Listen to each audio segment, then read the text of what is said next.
안녕하세요. 보모코칭 노트 선수입니다. 지금까지 유아기, 초등 저학년, 초등 고학년 영어 코칭에 대해 말씀드렸는데요. 오늘은 저희 집 아이들은 실제로 영어 코칭이 어떻게 이루어졌고 성과는 어땠는지 간략하게 소개하는 시간을 가져보겠습니다. 먼저 큰아이의 경우는요. 일단 일찍부터 우리말을 잘했어요. 그러니까 영어도 쉽고 빠르게 배우더라고요. 새돌이 막 지났을 때였던 것 같은데요. 아이가 어느 날 영어로 잠꼬대를 하는 것을 들었습니다. 제가 하는 영어 코칭 방식에 확신을 가졌던 기회였던 것 같아요. 만 5세에 파닉스를 한 달도 채 안 돼서 익혔고, 파닉스를 익히고 나서부터 곧바로 글을 읽기 시작했습니다. 아이가 만 6세가 되던 봄에 검색을 해서 집 근처 사설 영어 도서관을 알게 됐어요. 바로 이용하기 시작했죠. 매달 일정 금액을 지불하면 영어책을 5권, 7권 대여해서 볼 수 있었는데요. 진짜 한 줄짜리 문장의 그림책부터 대학생이 읽을 법한 책까지 단계별로 잘 설계된 도서관이라 이용이 무척 편리했습니다. 아이는 등록 즉시 그야말로 1단계 한 줄짜리 그림책부터 읽기 시작했는데요. 그때가 만 6세 4월이었어요. 정말 매일 무서운 속도로 읽어대더니 바로 다음해 여름에 해리포터 전권을 읽어냈습니다. 만 7세였죠. 하루는 해리포터에 푹 빠져 읽는 아이가 몇 시간이나 책을 붙들고 있나 봤더니 11시간을 읽더라고요. 너무너무 재미있었던 거죠. 해리포터를 읽기 전까지 그보다 낮은 수준의 영어 책들을 물론 많이 읽었어요. 1년에 1000권을 넘게 읽었습니다. 제가 읽은 책 목록을 이렇게 적었었거든요. 그리고 제가 방송에서도 몇 번이나 강조했지만 항상 우리말 책 읽기 독서가 최우선이었어요. 우리말 독서 수준이 그때 이미 꽤 높았기 때문에 이런 성과가 가능했다고 생각합니다. 만 7세 때 중앙일보와 EBS의 엄마표 영어 성공 사례로 소개되기도 했고요. 보통 원서 읽기로 영어를 익히는 아이들의 경우 해리포터를 읽었느냐 안 읽었느냐가 어떤 척도가 되기도 하는데요. 리딩 레벨 5 정도 되는 해리포터 시리즈 7권을 읽고 나면 영어가 어느 정도 단계에 올랐다고 볼 수 있거든요. 해리포터를 읽고 나면 비슷한 수준의 책들을 차례로 섭렵해 나가면서 그 이상의 책들을 읽어낼 수 있게 되는데요.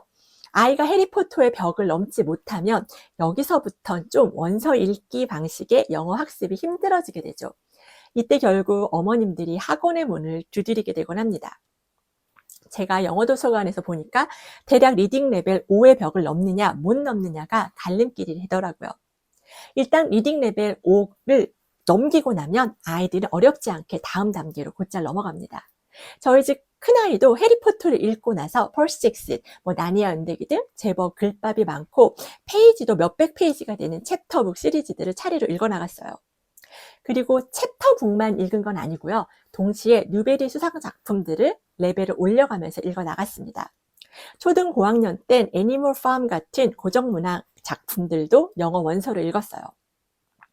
문학작품만 읽은 건 아니고요. 제가 앞선 방송에서 소개했던 영자신문, 영문 잡지 같은 논픽션 읽을거리들도 읽었습니다.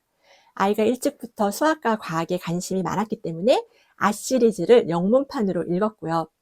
2개 출판사의 랭귀지와 사이언스 파트 미국 교과서 초등 전 과정을 읽었습니다. 과학은 중학 과정도 읽었어요. 중등 과정 말입니다. 두 아이 모두 영어 듣기에서부터 시작했고요. 줄곧 꾸준히 많이 들었습니다. 디즈니 제작 만화 영화들을 거의 다 봤고요. 영화나 드라마를 무자막으로 시청했어요. 테드도 즐겨 들었고요. 칸 아카데미에서 수학과 과학을 시청했습니다. 어휘 같은 경우는 일찌감치 영어 그림 사전부터 시작해서 제가 앞선 방송에서 소개했던 영영 사전들을 매일 조금씩 눈으로 읽었어요. 외우게 한 게 아니라 그저 책을 읽듯 눈으로 읽게 했습니다. 또 이디엄, 그러니까 관용 표현, 수거가 되겠네요. 이디엄 관련 학습서들을 챙겨봤는데요. 이것도 물론 읽게만 했습니다. 외우게 하지 않았어요. 그리고 책을 읽은 게 다예요. 읽으면서도 사전을 뒤적이지 않았고 단어를 유추하게 했습니다.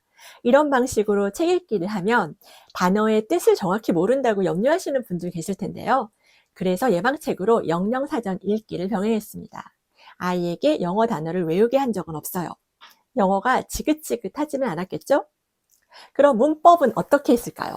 사실 거의 하지 않았습니다. 아이는 예나 지금이나 왜 우리가 달달 외우는 문장의 오형식조차 외우지 못해요. 형용사, 동사도 잘 구분하지 못합니다.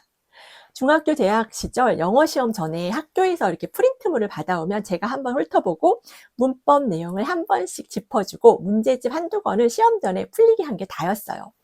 아이가 후에 고백하더라고요. 영어 교과서 한 번을 제대로 읽지 않고 시험을 봤었다고요. 근데도 영어 성적은 훌륭했습니다. 중2 때 담임선생님 상담을 갔더니 영어 시험이 너무 어려워서 반에서 90점이 넘은 아이가 단 2명이었는데 당시 민사고 입시를 준비하던 토플 만점에 가까운 성적을 받던 아이와 저희 집 아이 이렇게 단 2명만 90점이 넘었다고 하셨어요. 다른 외고 입시를 준비하던 아이들의 어머님들이 상담 오셔서는 울고 가셨다고 하시더라고요. 그 학교가 당시에 영어 시험이 꽤 어려웠거든요.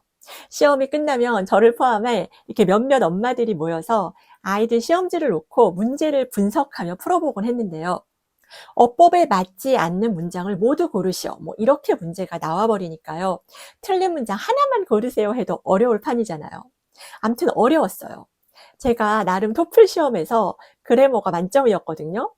예전에는 왜 토플 시험에 문법 파트가 따로 있었습니다. 근데 제가 봐도 문제가 너무 헷갈리고 어려웠어요. 그래서 아이에게 물었죠.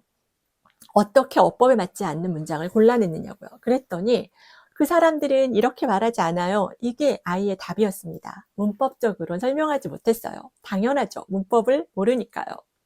책을 많이 읽으면서 또 영어 방송을 많이 시청하면서 원어민처럼 자연스럽게 영어를 익힌 결과라고 봅니다. 학교 영어 시험에는 또 영작 문제가 나오잖아요. 그럼 다른 애들은 교과서 문장을 외워서 그걸 그대로 옮겨 적는데 저희 아이는 교과서도 읽지 않고 시험을 보니까요. 자기 방식대로 영작을 해놓는 거예요. 당연히 교과서 문장과는 달랐지만 영작 문제에서 점수를 깎이진 않았습니다.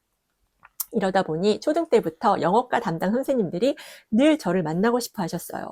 동사, 형용사도 구분하지 못하는 아이가 어떻게 영어를 이렇게 잘하는지 궁금해 하셨죠. 그리고 정말 많이 신기해 하셨습니다. 그럼 또 쓰기는 어떻게 진행했을까요? 홈코칭 영어를 진행하다 보면 역시 쓰기와 말하기가 많이 걱정되시잖아요.